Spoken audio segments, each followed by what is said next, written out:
Welcome back. এই পর্বে থেকে আমরা এক্সপ্লেন করব যে এলিমেন্টর প্রো নিয়ে কাজ করা শুরু করে দিব। তো আমাদের আজকের টপিক হচ্ছে এলিমেন্টর জিনিসটা কি, খায় না মাথার দে। এলিমেন্টর হচ্ছে যে একটা পেজ বিল্ডার, আসলে এটাকে একটা পেজ বিল্ডার চলে না, the world's landing WordPress website builder, এটা একটা ওয়েবসাইট বিল্ডার বলাও চলে।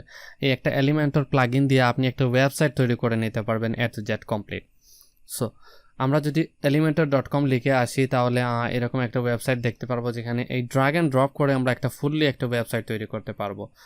যেমন হচ্ছে যে all in one solution control every aspect of your web design work flow from one place. আপনি একটা জায়গা থেকে আপনার ওয়েব ডিজাইনের সবগুলা কাজ করতে পারবেন।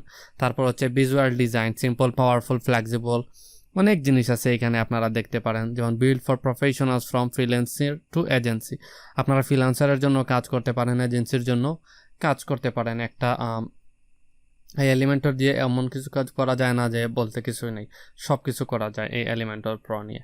তারপর হচ্ছে get more traffic, leads and conversion, সব কিছু করা যায়। মেল চিম্পের অনেক জিনিস করা যায়। তারপর এক্সটেন্ডেড অ্যান্ড ডেভেলপার ফ্রেন্ডলি, যদি কেউ চায় যে কাজ করতে এটা নিয়ে, তারপর সেও এটা করতে পারবে। তারপর create any website you can imagine, আপনি ই কমার্স সাইট বলেন না কেন, জব প্লাস সাইট বলেন না কেন, এলএমএস সাইট বলেন না কেন, ব্লগ সাইট, নিউজ পোর্টাল, যাই সাইট বলেন না কেন, আপনি সব কিছু তৈরি করতে পারবেন এই এলিমেন্টর প্রো এর মাধ্যমে।